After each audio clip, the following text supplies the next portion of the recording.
So today we are going to solve practice set 3.4 of chapter circle. 3.4 solve करने के लिए कुछ points बहुत ज़्यादा इंपॉर्टेंट है that I am going to explain you today. Here inscribed angle is given on page number 65. Inscribed angle, ये inscribed angle होता क्या है? सी वी नो कि सर्कल के ऊपर एंगल अलग अलग तरीके से हो सकते हैं. अभी बस ये आपको इम्पोर्टेंट पॉइंट ये है आपके लिए कि इंस्क्राइब्ड एंगल वो होगा जिसका वर्टेक्स, वर्टेक्स कौन सा यहाँ पे वर्टेक्स डी है. वर्टेक्स किसको बोलेंगे?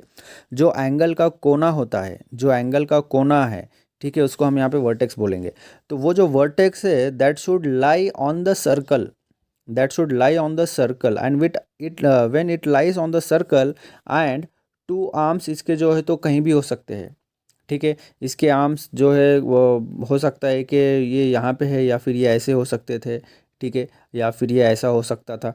तो ये ठीक है, लेकिन हमको क्या चाहिए इंस्क्राइब्ड एंगल के लिए? हमको वर्टेक्स जो है वर्टेक्स सर्कल के ऊपर चाहिए. It should not be out of the circle, it should not be inside of the circle. Okay, the angle, the vertex of angle should not be outside or inside of the circle, it should be on the circle. on the circle मतलब क्या है? ये है हमारा circle suppose. तो ये circle के surface के ऊपर चाहिए ना, बाहर नहीं चलेगा अंदर भी नहीं चलेगा. ठीक है, तो ये सरफेस, सर्कल के सरफेस के ऊपर जो पॉइंट होगा उसको हम बोलते हैं इंस्क्राइब्ड एंगल. जिस एंगल का वर्टेक्स, ठीक है, जिस एंगल का वर्टेक्स जो है सर्कल के सरफेस पे होगा उसे हम बोलेंगे इंस्क्राइब्ड एंगल. देखो in figure 3.42 C is the centre of a circle. The vertex D of angle PDQ lies on the circle. The arms of angle PDQ intersect the circle at A and B.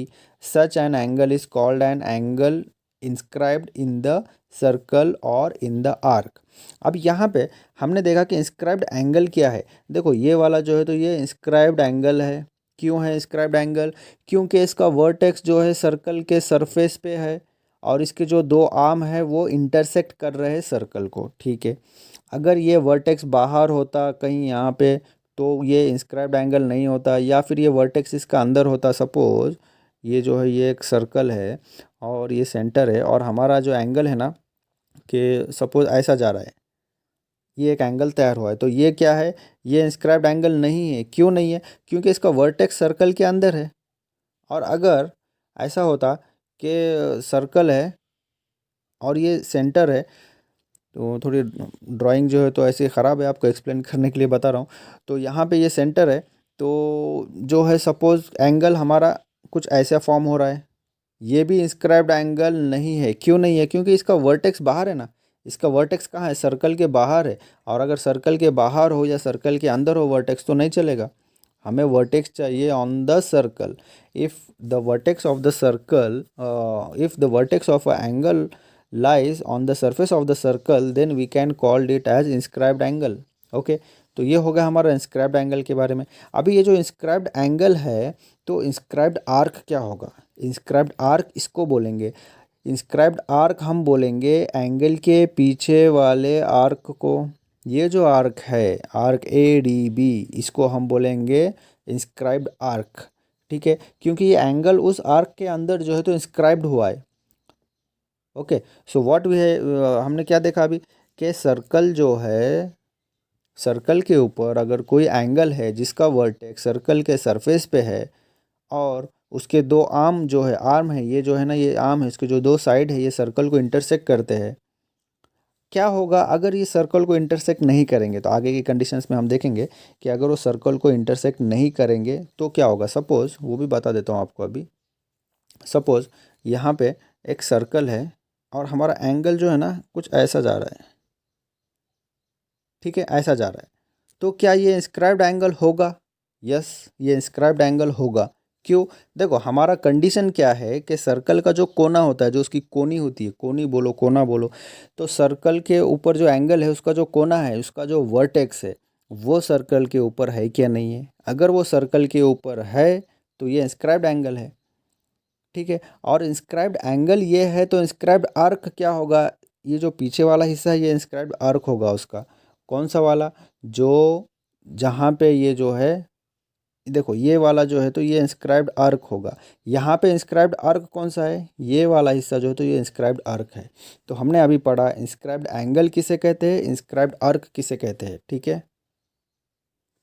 Okay, तो यहाँ पे 6 examples दिए हुए हैं page number 66 पे intercepted arc. लेकिन intercepted arc पढ़ने से पहले अपन इंस्क्राइब्ड आर्क, इंस्क्राइब्ड एंगल जो है इसी को यहाँ पे कंपेयर करेंगे, ठीक है। कैसे कंपेयर करने का, देखो ये जो फर्स्ट फिगर है, एक सेकंड,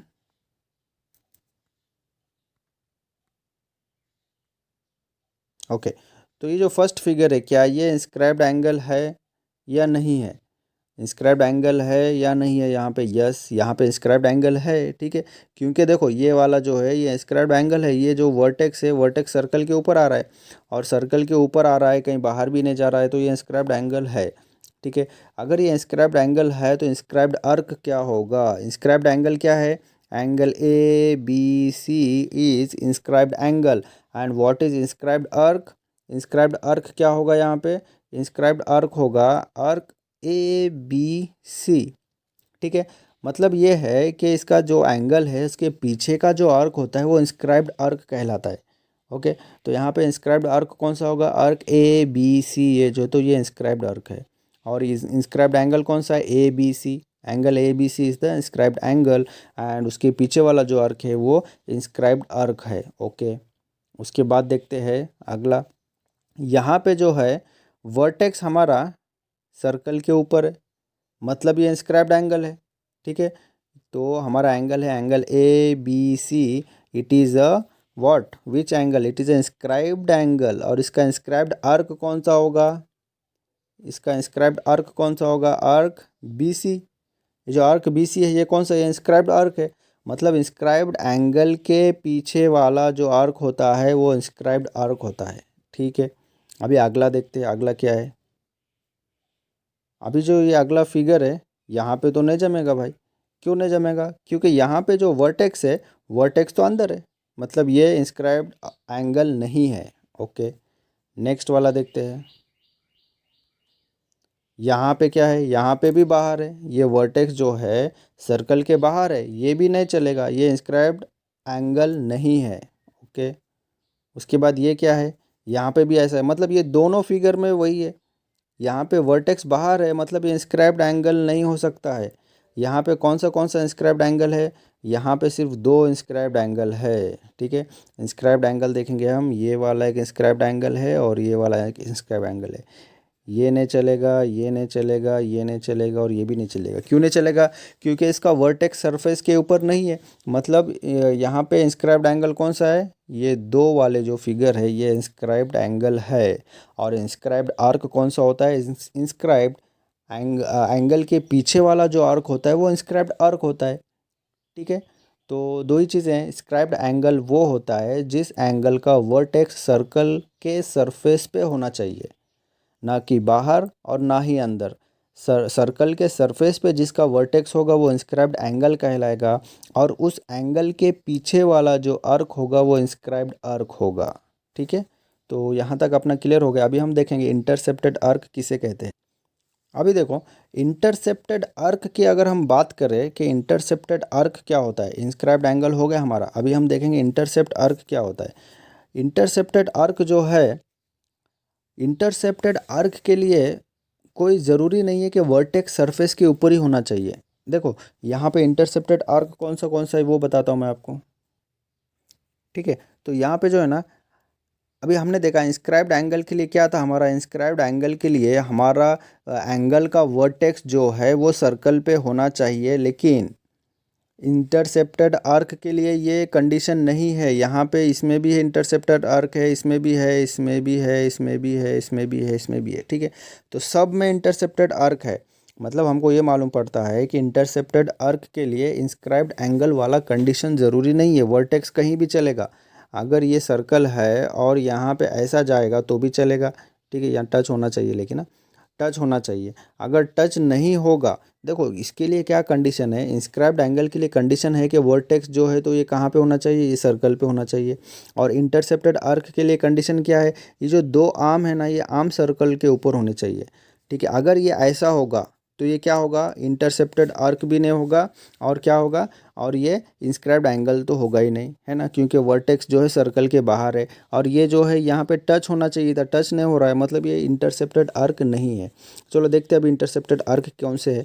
यहाँ पे जो एंगल ए बी सी है, इसके बीच में ये जो कैंची है, कैंची के बीच में, एंगल के बीच में जो आर्क आ जाता है उसे इंटरसेप्टेड आर्क कहते हैं, ठीक है, ये इंटरसेप्टेड आर्क है। यहाँ पे कौन सा है, यहाँ पे ये कैंची के बीच में आया है, ये इंटरसेप्टेड आर्क है। यहाँ पे ये इंटरसेप्टेड आर्क है। यहाँ पे दो इंटरसेप्टेड आर्क है, क्योंकि इस कैंची के बीच में, इस एंगल के बीच में दो आर्क आते हैं, ठीक है, ये वाला आर्क और ये वाला आर्क। तो दोनों आर्क जो है इंटरसेप्टेड आर्क कहलाएंगे। यहाँ पे भी देखो, यहाँ पे भी दो है, यहाँ पे एक है और यहाँ पे एक है, मतलब ये दोनों आर्क इंटरसेप्टेड आर्क है। यहाँ पे भी वैसा ही है, इस कैंची के बीच, इस एंगल के बीच दो आर्क आ रहे हैं, ठीक है, तो वो दोनों आर्क क्या हो गए, वो हो गए इंटरसेप्टेड आर्क, ये वाला भी और ये वाला भी। तो हमको मालूम पड़ा है इंटरसेप्टेड आर्क क्या होता है, कि इंटरसेप्टेड आर्क वो होता है जो एंगल के बीच में आए, चाहे वो एक हो या दो हो। अभी देखो यहाँ पे एक इंटरसेप्टेड आर्क है, यहाँ पे भी एक है, यहाँ पे भी एक है, यहाँ पे दो है, यहाँ पे भी दो है, और यहाँ पे भी दो है, दो आर्क मिले हमको। तो इंटरसेप्टेड आर्क के लिए कंडीशन ये है कि वर्टेक्स कहीं भी चलेगा, लेकिन इसका जो आर्म होता है, ये वाले पॉइंट जो है सर्कल को टच करने चाहिए, ठीक है, सर्कल को टच करने चाहिए। अभी इस सर्कल में हम देखेंगे तो यहाँ पे क्या हो रहा है कि ये सी तो बाहर है, सी यहाँ पे टच नहीं हुआ। अगर ये ऐसा भी जाता तो भी यहाँ पे एक पॉइंट आ जाता, ठीक है। देखो अभी ये जो है, अगर ये सर्कल ऐसा होता और ये ऐसा गया है और ऐसा जाता, और यहाँ पे अगर सपोज टच होता है, अगर यहाँ पे टच होता है तो फिर वो इंटरसेप्टेड में आ जाता है ना, और अगर वर्टेक्स भी इस पे आ जाता तो ये इंस्क्राइब भी हो जाता।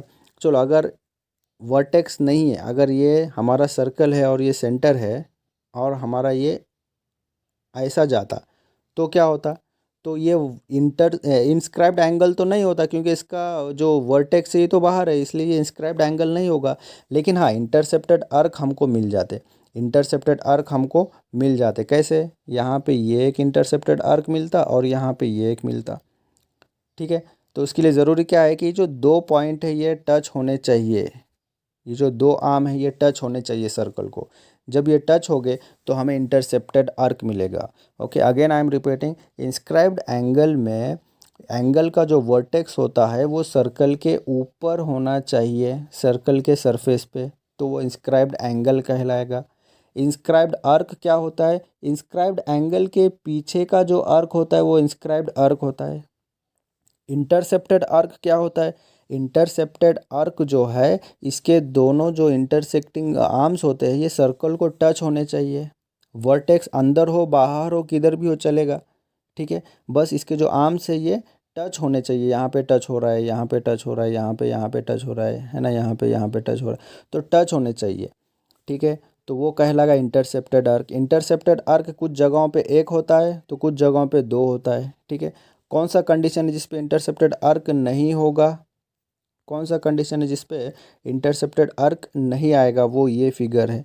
जहाँ पे उसके आर्म्स जो है सर्कल को टच नहीं कर रहे हैं वहाँ पे इंटरसेप्टेड आर्क नहीं होगा, और ऑब्वियसली इंस्क्राइब्ड एंगल तो होगा ही नहीं क्योंकि वर्टेक्स बाहर है। So that was all about inscribed angle and intercepted arc. Okay. So on next page, page number 66, inscribed angle theorem is given. You should not get confused with the central angle theorem and the inscribed angle theorem. Okay. So let me show you. Central angle theorem में हमने क्या देखा था, suppose this is a circle and this is the central point and it's a central angle. Okay, ये समझो central angle है। We know that यहाँ पे अगर ये इस आर्क का मेजरमेंट अगर 80 डिग्री है, ओके, सपोज अगर इस आर्क का, this arc is 80 degree, then this angle will also be 80 degree. Why, because we have seen central angle theorem के हिसाब से ये जो आर्क होगा, ये आर्क होगा congruent to this angle. Okay, so don't get confused. यहाँ पे ये जो सर्कल है इसके अंदर जो सेंट्रल एंगल है उसका measurement will be equal to the corresponding arc. यहाँ पे जो आर्क फॉर्म हुआ है तो उस आर्क का जो मेजर रहेगा that will be equal to the angle of central. Okay, तो यहाँ पे सेंट्रल पे जो एंगल है that will be equal to the corresponding arc, ये हमें पता है। Now inscribed angle, if we see कि यहाँ पे अगर कोई इंस्क्राइब्ड एंगल हो, सपोज ये ऐसा हमारा इंस्क्राइब्ड एंगल है। Okay, so if this is the inscribed angle, what will happen, what will be the measurement of this angle? It will be half of this two, it will be half of this angle as well as this arc. Okay, so it will be 40 degree. Simple है। again I am explaining, see suppose this is the circle and this is the center and हमारे पास एक arc है, inscribed angle है, what will be the measurement of this angle? So measurement will be half of this arc, half of this arc, और centre से अगर ये angle आता है कोई तो half of this angle, because this angle and this arc is equal, this angle and this arc is equal. So what will be the measurement of this inscribed angle? It will be half of this arc. Okay, suppose if we consider here they have given here, हमारे पास जो तो angle दिया है angle B A सी, ये inscribed angle है। ठीक है, ये बी ए सी जो है इंस्क्राइब्ड एंगल है। सो इन्होंने यहाँ पे दिया है टेक्स्ट बुक में गिवन क्या क्या है, गिवन है in a circle with centre O angle B A C, see this B A C, so this B A C is inscribed in arc B A C, arc B D C is intercepted by the angle. कौन सा है arc? Arc जो है B D C, ये क्या है, ये intercepted arc है, और ये ऊपर वाला क्या है, ये इंस्क्राइब्ड आर्क है। इंस्क्राइब्ड एंगल जो है तो ये इंस्क्राइब्ड एंगल है। ठीक है, तो यहाँ पे मेन क्या है कि जो एंगल बी ए सी है that is half of this arc, as I told you in my figure. See if this is the circle and this is the centre, और ये सेंट्रल एंगल है या नहीं है, कोई इशू नहीं, चलो इसको बोलते हैं कि सेंट्रल एंगल नहीं है। यहाँ पे जो है तो ये सेंटर है, और एक हमारे पास इंस्क्राइब्ड एंगल है। ठीक है, एक इंस्क्राइब्ड एंगल है। What will be the measurement of this angle? It will be half of, it will be half of this arc. ये जो आर्क है ना इसका हाफ होगा, ये जो आर्क है ना यहाँ पे इसका होगा हाफ। और अगर ये इस आर्क का हाफ होगा, और अगर क्या यहाँ पे अगर एक सेंटर एंगल होता तो इसका भी हाफ होता क्या? Yes. Why? Because we know that this central angle is equal to the measurement of this arc and the inscribed angle will be half of this. Okay, half of this arc, बस इतना ही है। इस theorem में इतना ही बताया है। तो पूरा का पूरा थ्योरम आप देख सकते हो, वापस से उसको रिपीट कर सकते हो, पेज नंबर 67 पे भी है, you can write it down. And पूरा जो थ्योरम है इसका यही मीनिंग है कि inscribed angle is the measurement of angle which is inscribed is equal to the measurement of the corresponding arc. Okay, जो आर्क यहाँ पे होगा उसका जो है तो क्या होगा, उसका हाफ होगा ये। ओके, सो उसका डबल करोगे तो आपको इंस्क्राइब्ड एंगल का मेजरमेंट मिल जाएगा। So it says our inscribed angle theorem. Okay, so on page number 68 next topic is cyclic quadrilateral. Cyclic quadrilateral क्या होता है ये? If all vertices of a quadrilateral lie on the same circle then it is called a cyclic quadrilateral. अगर इसके कोने जो होते सारे के सारे जो कोने हैं इसके जो वर्टाइसेस है वो अगर सर्कल के ऊपर लाई करते हैं तो हम बोल सकते हैं कि this is a cyclic quadrilateral. Okay, so theorem दिया है, opposite angles of a cyclic quadrilateral are supplementary. Supplementary मतलब क्या? 180 डिग्री, है ना। तो हमको क्या करने का है कि इसको 180 डिग्री बताना है। Okay, so how we are going to prove it? Means we have to show, ये एंगल अगर हम प्लस करेंगे तो वो 180 डिग्री हो गया। When the measurement of two angle is equal to 180 degree then those angles can be called as supplementary. Okay, so कोई भी एंगल्स को सप्लीमेंट्री बोलना है तो दो एंगल्स का अगर एडिशन 180 डिग्री आता है then we call it supplementary angles. Okay, so what we have to show, we have to prove angle B plus C. Opposite angles की बात हो रही है, अपोजिट एंगल्स की बात हो रही है। तो अपोजिट एंगल्स में क्या है, अपोजिट एंगल्स की अगर बात हो रही है तो अपोजिट एंगल यहाँ पे बी है, बी का अपोजिट डी है, ए का अपोजिट सी है। So we have to show angle B plus angle D is equal to 180 degree, और angle A plus angle C is equal to 180 degree. Okay, क्योंकि यहाँ पे अपोजिट एंगल्स की बात हो रही है। सो थ्योरम ये है कि opposite angles of a cyclic quadrilateral are supplementary. Okay, तो I will tell you, you have to write it down, fill in the blanks के रूप में दिया है यहाँ पे, बस आपको जो ब्लैंक्स दिए है वो फिलअप करना है। So I will tell you one by one. आप लोग जो है तो अपने बुक में या फिर टेक्स्ट में लिख सकते हो। Okay fine. So first one is given. Given क्या है? Quadrilateral dash is cyclic. कौन सा क्वाड्रिलेटरल है? इसके वर्टेक्स देख लेते हैं हम। यस, वर्टेक्स इसके सारे के सारे जो है तो सर्कल के ऊपर है, मतलब ABCD, quadrilateral ABCD is cyclic यहाँ पे आएगा। ठीक है, ये हो गया अपना पहला। Angle B plus angle D, angle B plus angle D, it will be 180 degree, यहाँ पे आएगा 180 डिग्री। ठीक है, ओके, ये हो गया। उसके बाद क्या है?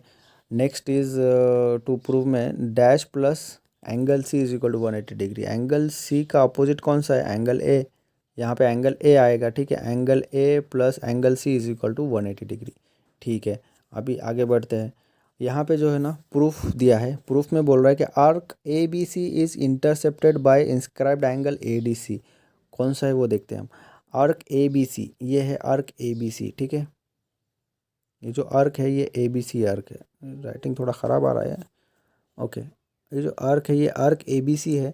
ये जो आर्क ए बी सी है ये intercepted by the inscribed angle A D C. ये जो एंगल ऊपर दिख रहा है हमको ए डी सी, इसकी वजह से क्या हुआ है?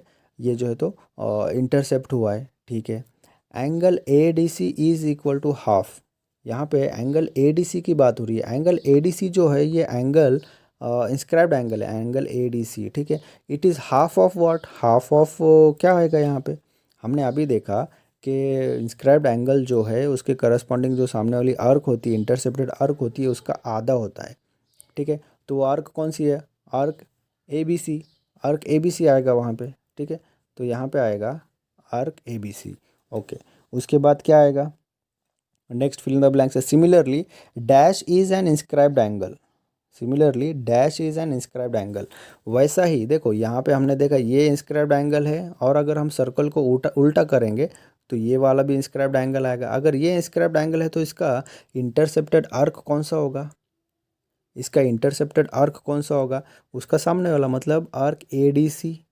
ओके, मतलब similarly dash is a inscribed angle A B C. उसको उल्टा करें हमने, सर्कल को घुमाए तो यहाँ पे आएगा ए बी सी।